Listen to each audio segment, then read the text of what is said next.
Radio Côte d'Ivoire. Numéro 1. Numéro 1. Sur l'info. Et le sport.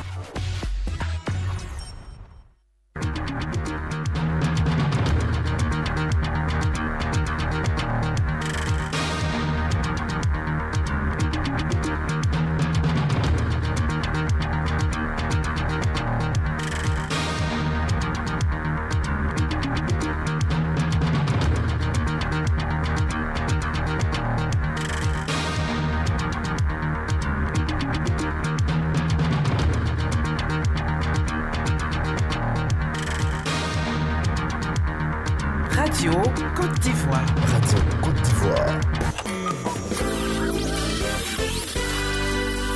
Il est 7h. Bonjour à tous, bienvenue chez la radio numéro 1 sur l'info et le sport en Côte d'Ivoire. Vous êtes dans la deuxième session de l'information qui s'ouvre tout de suite maintenant avec un journal. Ange-Patrick Eolier, bonjour. Bonjour Estelle Assoumou, madame, monsieur, bonjour. Alassane Ouattara a reçu Oke Oumara, président directeur général d'Afreximbank. Les actions de l'institution financière dans notre pays, la lutte contre la Covid-19 et l'annonce d'un soutien pour une mise à disposition de plus de 7 millions de doses de vaccins de tout type pour la Côte d'Ivoire. Les différents sujets au menu des deux hommes.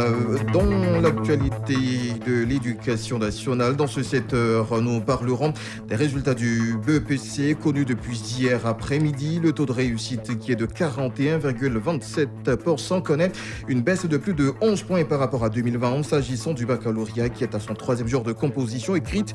Un candidat a été épinglé ce lundi à Gagnoa. C'était lors du coup d'envoi de cette étape. Le présumé fraudeur sera présenté à un juge dans les tout prochains jours. Et puis dans l'actualité internationale, la France renouvelle son aide budgétaire au Tchad et ce avant le G5 Sahel prévu ce vendredi 9 juillet 2021 en visioconférence. Voilà pour les titres, madame, monsieur. C'est la mère des radios en Côte d'Ivoire qui vous informe. Agenda du chef de l'État pour ouvrir cette édition. Alassane Ouattara a reçu en audience ce mardi au palais présidentiel le président directeur général d'Afreximbank, initiatives et autres transactions développées par l'institution en Côte d'Ivoire. La lutte contre la Covid-19 était au centre des échanges entre le président Alassane Ouattara et Bénédicte Oke Oumara. S'agissant de la riposte anti-Covid-19, il a annoncé le soutien d'Afreximbank à travers la mise à disposition de l'Union africaine de 400 millions de doses de vaccins de tout type, dont 7,8 millions de doses pour la Côte d'Ivoire. Et puis la sortie de Le Cœur et l'Esprit marque également l'actualité nationale. Le Cœur et l'Esprit, c'est l'intitulé de l'ouvrage autobiographique écrit par l'ex-premier ministre Feu Amadou Coulibaly, sortie d'œuvre littéraire qui coïncide avec le contexte de commémoration du premier anniversaire de décès de l'auteur. AGC a bénéficié de la collaboration de Vénance Conan, directeur général du groupe Fraternité Matin, et Ziad Limam, directeur du mensuel Afrique Magazine. La cérémonie officielle de présentation de cet ouvrage, c'était ce lundi en présence de l'actuel Premier ministre Patrick Hachi qui revient sur les circonstances des projets de société avec Feu Amadou Coulibaly. Il était venu me voir et il m'en avait parlé parce que le président de la République lui en avait parlé. Les conditions dans lesquelles il exerçait à la primature ne lui donnaient pas le recul et le temps nécessaire de réfléchir à long terme à ce que deviendrait la Côte d'Ivoire. Mais il savait certainement dès ce moment-là, qu'il aurait en charge à faire des transformations profondes concernant le pays, à le faire aller de l'avant, à le faire accélérer. Alors il est venu me voir, on a échangé, il a dit « Je souhaiterais que ça soit fait à la présidence. Tu as beaucoup plus de temps, tu pourras travailler dessus et on se verra régulièrement pour en parler. » Et pendant que Venance et Ziam Liman écrivaient sa vie, moi, de l'autre côté, j'écrivais son rêve avec lui. Son rêve pour la Côte d'Ivoire, qu'il n'a pas pu de ses mains faire, puisse, à travers ses amis, à travers ses frères, voir le jour, pour qu'il n'ait pas vécu en vain et pour que, après lui, son œuvre parle pour lui. À l'instant, le Premier ministre Patrick Hachi. L'actualité nationale, c'est aussi la publication des résultats du brevet d'études du premier cycle. 41,27% de réussite, c'est le résultat des examens du BEPC session 2021. Résultat annoncé ce mardi par la direction des examens et concours en abrégé d'ECO. On note un recul de 11,9 points par rapport à l'année dernière où l'on a enregistré plus de 53%. Le compte rendu est signé Lydie Kouadou.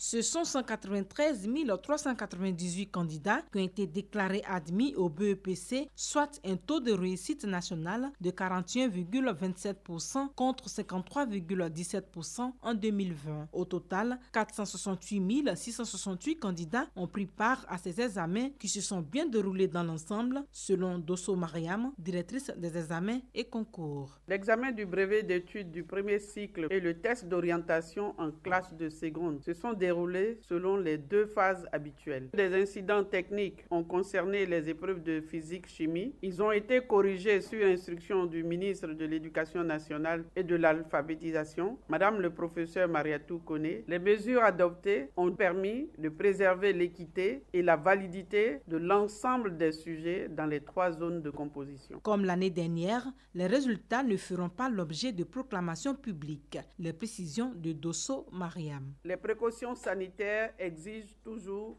le respect de cette disposition. Les candidats sont donc priés de venir en personne dans leur centre. Les relevés de notes ou attestations de réussite leur seront remis individuellement. Les résultats seront également mis en ligne sur le site internet de la Direction des examens et concours. Le délai pour introduire d'éventuelles réclamations dans les centres de composition respectifs est de 72 heures à compter du mercredi 7 juillet 2021 à 7h30. Notons que les résultats des jurys spéciaux de réclamation seront publiés le lundi 12 juillet à partir de 14h précises. Leurs aînés en classe de terminale, eux, sont au 3e jour des épreuves écrites du baccalauréat. Oui, épreuve qui s'achève ce vendredi 9 juillet 2021. Ils sont au total 312 771 candidats répartis depuis ce lundi dans plus de 500 centres de composition sur l'ensemble du territoire national.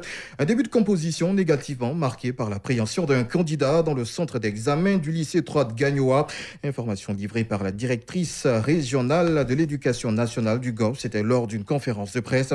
Détenu au 1er arrondissement de Gagnoa, le présumé fraudeur sera déféré devant le parquet de la ville dans les tout prochains jours. Et puis dans la région de Gbeke, ils sont plus de 15 000 candidats répartis dans 26 centres à prendre part à cet examen, nous dit Abdoul Kamagaté de la station régionale de Radio Boaké.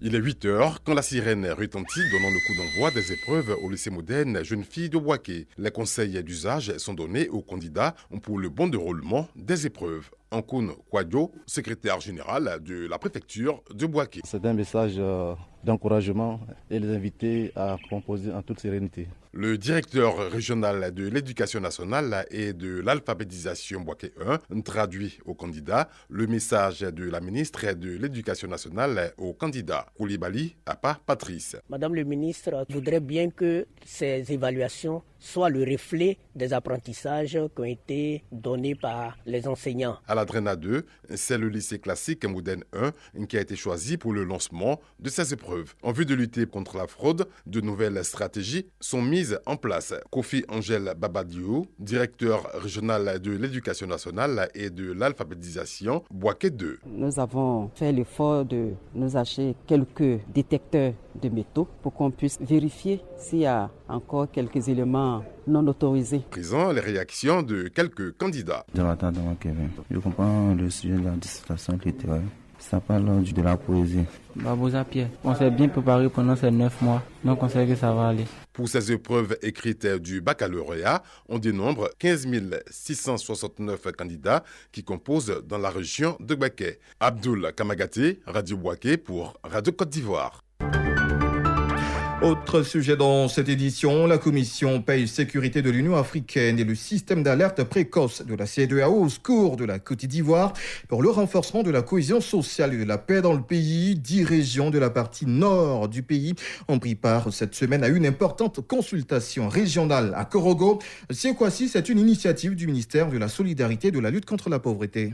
10 régions du Nord étaient la cible de cette première consultation régionale et zonale des experts de l'Union africaine et de la CEDEAO, communauté économique des États de l'Afrique de l'Ouest. le bonkani, le kabadougou, le folon, le béré, le bafing, le handball, le poro, le tchologo et la bagoué. La stratégie adoptée par les experts, libérer la parole sur des thématiques stratégiques de développement et de préservation de la paix. Pendant 2 jours, ces participants ont cogité sous l'œil vigilant de la représentante spéciale du président de la Commission de l'Union africaine, Joséphine Charlotte Mayuma-Kala, repart satisfaite. Ils ont échangé, ils ont cherché une des attentes en ce moment en Côte d'Ivoire, c'est le renforcement de la paix, c'est la réconciliation nationale. Après le Ghana, c'est la Côte d'Ivoire et puis après c'est la Zambie et certainement d'autres pays africains. La satisfaction des experts de l'Union africaine et de la CEDEAO est partagée par les participants venus des 10 régions.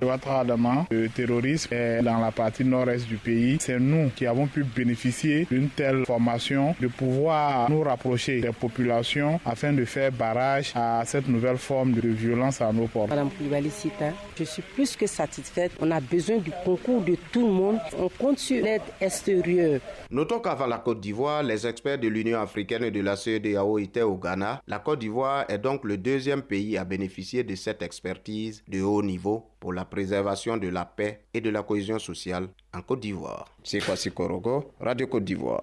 Restons dans le nord ivoirien pour parler de la commune de Madinani qui veut se doter d'un plan stratégique d'urbanisme et de développement. Une opération en lien avec ce vaste projet a été lancée ce week-end à l'occasion de la première session ordinaire du conseil municipal de Madinani.